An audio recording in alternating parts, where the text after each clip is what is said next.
How's it going, everyone? This is Phil Steppen, and today I'm going to be bringing you a tutorial video.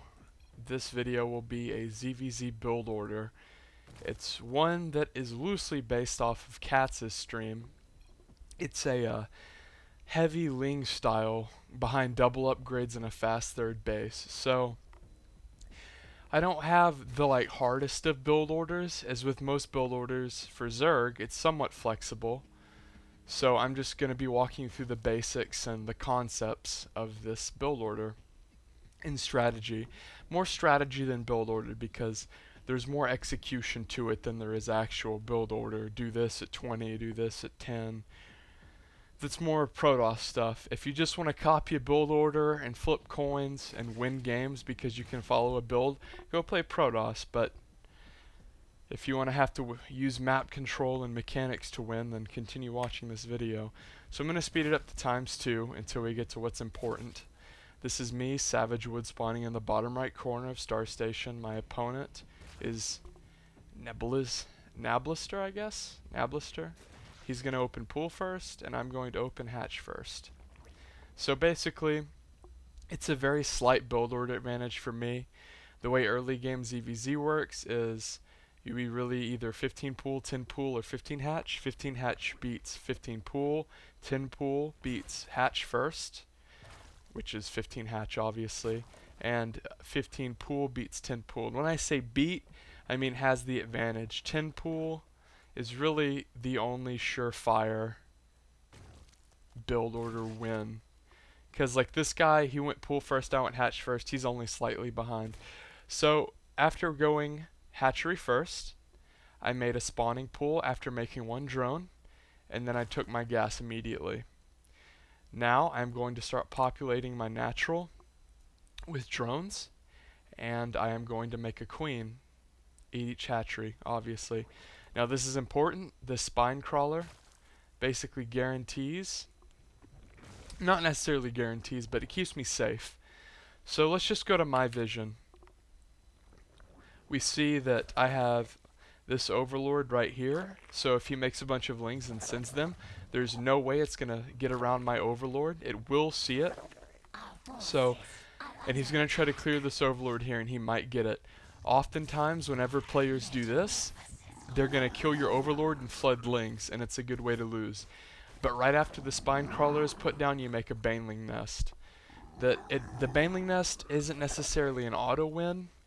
It doesn't necessarily keep you protected from all mass ling builds, ling floods, early all-ins, but it does help.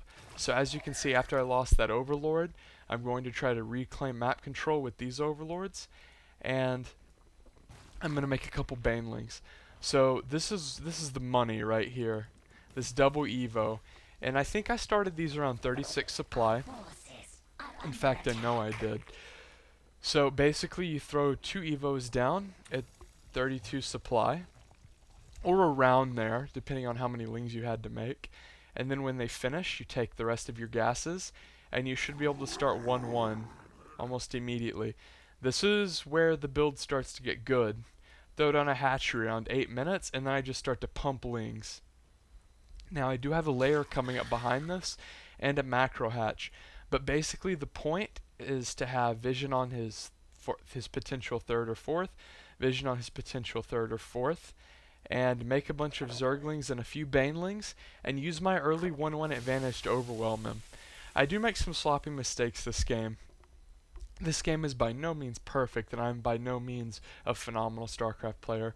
This is just showcasing a build that it's kind of my take on Katz's build, honestly. So I don't want to be too obnoxious before my 1-1 finishes, because that's when I really become powerful. He actually did a build that almost somewhat counters what I'm doing, which is fast +1 carapace.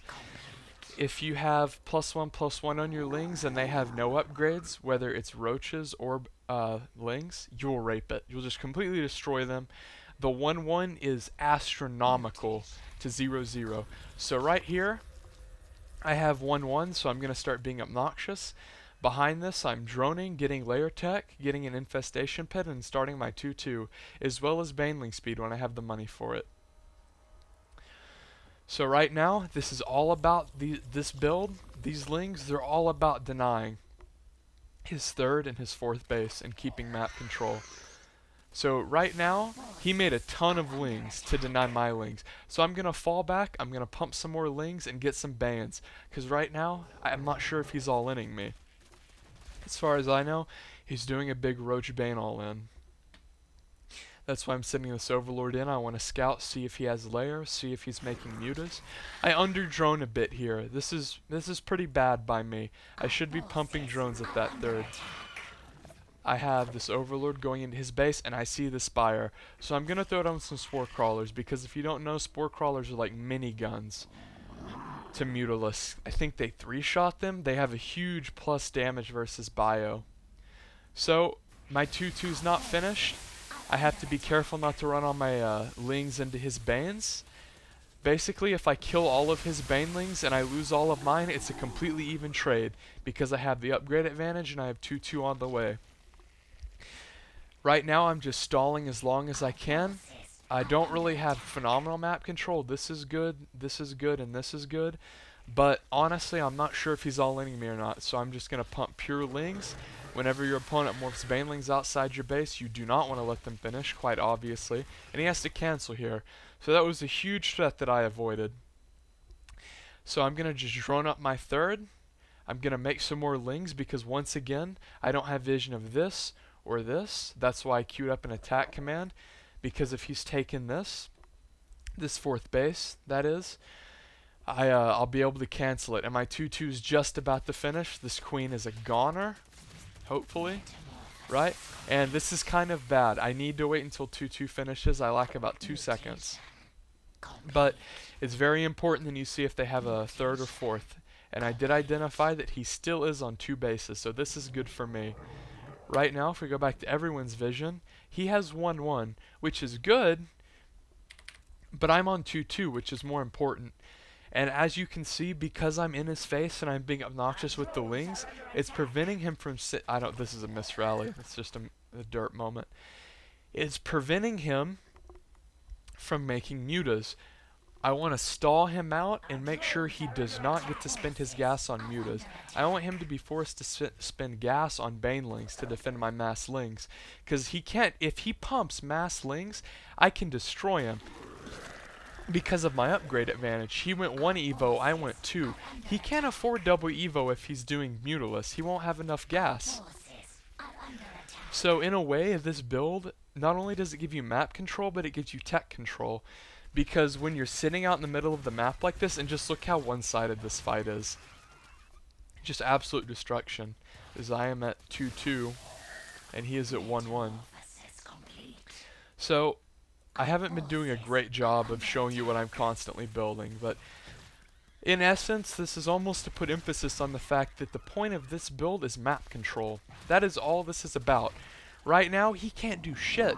He has to choose to invest in mutas, which he wants to do, or banes and lings, which he does not want to do. He will lose the ling-bane exchange because of my upgrade advantage. As you can see, I'm starting 3-3 and an ultralist cavern. This is bad.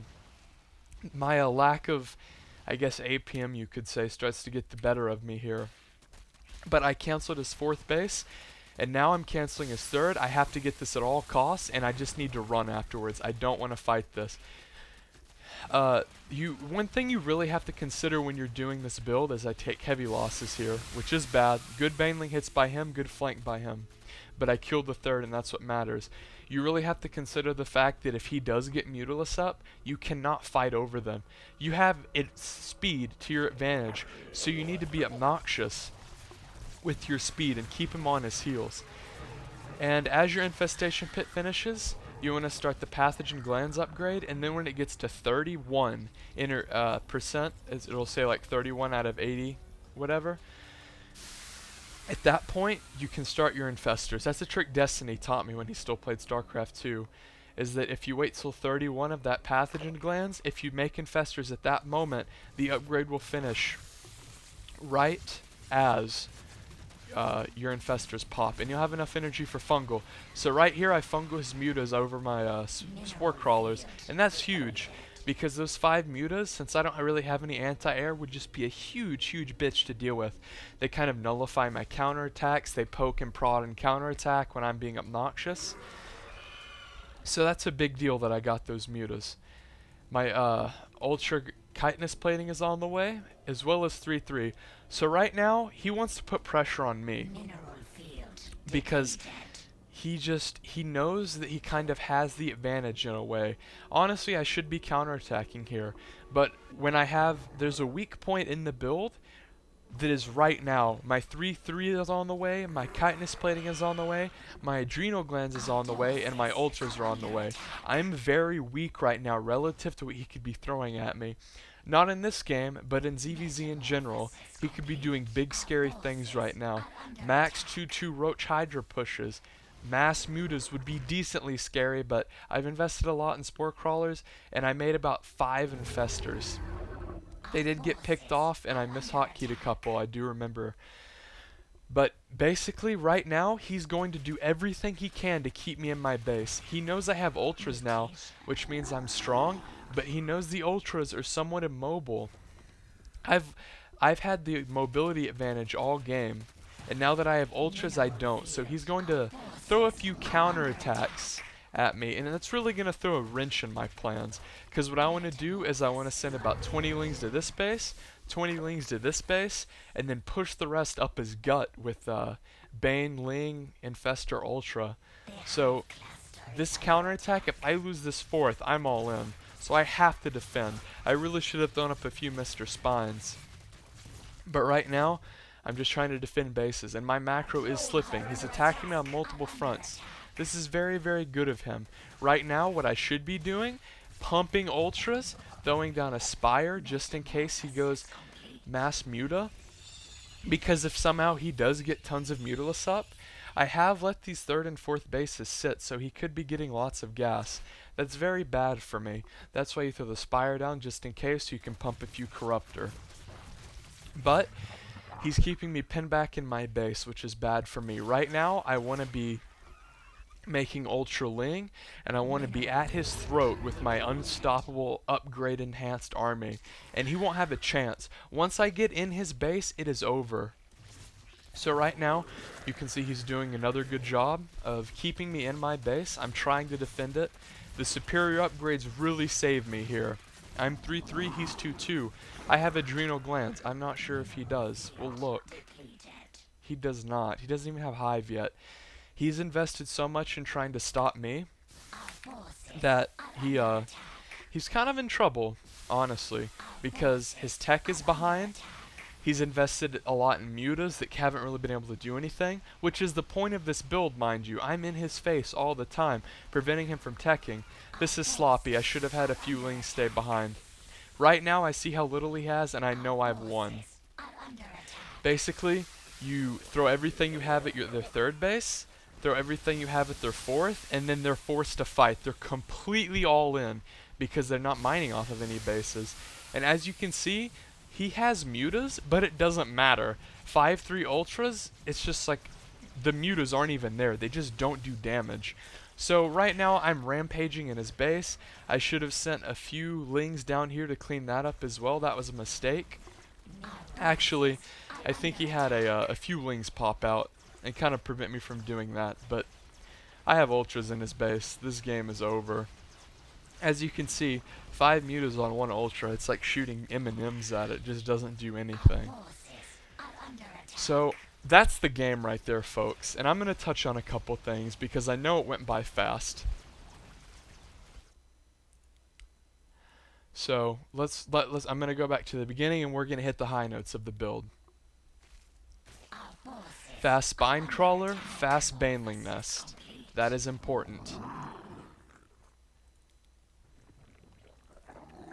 Around 34 supply, double evo. I should have taken gases a little earlier. Take your 2nd gas when you put your evos down, and then take the rest when they finish. Start 1-1 upgrades immediately. It's also worth noting that This is a map control based build, so if you do not have map control and they hit you in the mouth with a big roach all in before you flood lings, you will auto lose. So you need to have overlords like this, you need to have overlords, that's his, you need to have overlords like that, and you need to have a ling about right here. You want to be in his face, you want to be causing him duress and preventing him from droning. And when you do that is right before this 1-1 finishes, you want to pump lings, and as soon as the 1-1 finishes, you want to start 2-2. So this is your moment. This is what you live for right here. You're 1-1. Unless he also went 1-1, he is at a disadvantage no matter what. If he went muta, you can flood lings and kill him. If he went roaches with +1, you can either hold his all in and choose to take your third, or if you make enough lings and get the good enough baneling hits, you can probably kill it. And this is important too. You want to identify whether your opponent is a mutalisking player or not.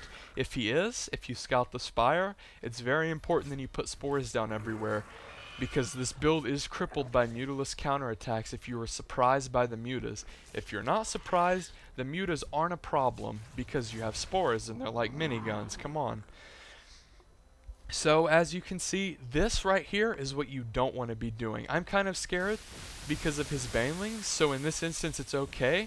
But your army, I'm going to pause it real fast because this is the whole point of the build and it needs to be very clear to you guys what you're supposed to be doing. When you do this build, your lings need to be here, here, here, or here. You want to be in your opponent's face at all times. Zerg is the race, is all about the drones. You cannot drone safely if your opponent is in your face and at your throat. So that is what the point of this is. As I've said 100 times, I just need to get it through your guys' head, because this is, to a lot of people, this is just going to be like, oh yeah, well this is just like double upgrade lings with the macro hatch and a fast third behind it. It's really not. This build is more based around map control. The double upgrade lings, yes, they're essential. Yes, they're the tool I use for map control. But this isn't just like, oh, make a bunch of double upgrade lings and go kill your opponent. This is go make a bunch of double upgrade lings, keep your opponent contained, force them not to make drones, and tech up fast. So, guys, I hope you enjoyed this video. It's been your boy Phil Steppen, and if you have any questions, just leave them in the comments and I will get back to you. And I'll throw a few notes in the description of this video.